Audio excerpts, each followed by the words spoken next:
We've all been there. You walk into a room where you are the expert. You've put in the hours, you've earned a title, and you have the results to prove it. But the moment you open your mouth, you hit an invisible wall. The person across from you isn't looking at your data or your strategy. They are looking at the lack of gray hair on your head. They interrupt you. They try to explain your own job to you. They use a tone of voice usually reserved for children or interns. It's frustrating, it's insulting, and it makes you want to scream. But what if I told you their behavior has almost nothing to do with your competence?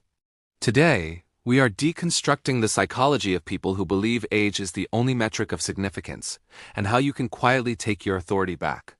Why they fight your authority? To handle these people, you first have to understand the glitch in their brain. Psychologically, older clients who treat younger managers poorly are often suffering from status threat. In their world, social hierarchy was built on a simple rule: time served equals rank. When they see someone younger than them in a position of power, it creates cognitive dissonance. Their brain cannot reconcile two conflicting thoughts. I am older, therefore I should be in charge. And this person is younger and they are in charge of me. To resolve this mental discomfort, they try to re-rank you.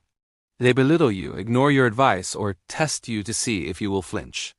It is a defense mechanism designed to protect their own ego from the reality that the world has changed and that their age no longer guarantees them the top spot. The three archetypes of the age shamer. Not every disrespectful client is the same. Usually, they fall into one of three psychological categories. The legacy gatekeeper. This person believes that because they suffered for 30 years to get where they are, you shouldn't be allowed to lead until you've done the same. They view your efficiency as cutting corners. The hidden competitor. This is the most dangerous type. They feel threatened by your success because it reminds them of what they haven't achieved. By treating you like a child, they feel like they are putting you back in your place.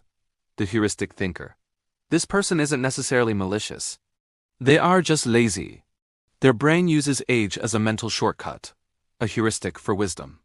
They simply haven't updated their software to understand that in the modern world, 5 years of intense experience can outweigh 20 years of doing the same thing over and over. So how do you handle them? The mistake most young managers make is over-explaining. You try to prove how smart you are. You cite your degrees. You talk faster to show you know your stuff. But psychologically, over-explaining is a low-status behavior. It signals to the client that you are seeking their approval. To take your power back, you must move from politeness to presence. You practice high-status neutrality. When a client tries to tell you how to do your job, don't argue. Pause. Let the silence hang in the air for 3 seconds longer than is comfortable. Then, ask a clarifying, outcome-based question. I hear your perspective on the process.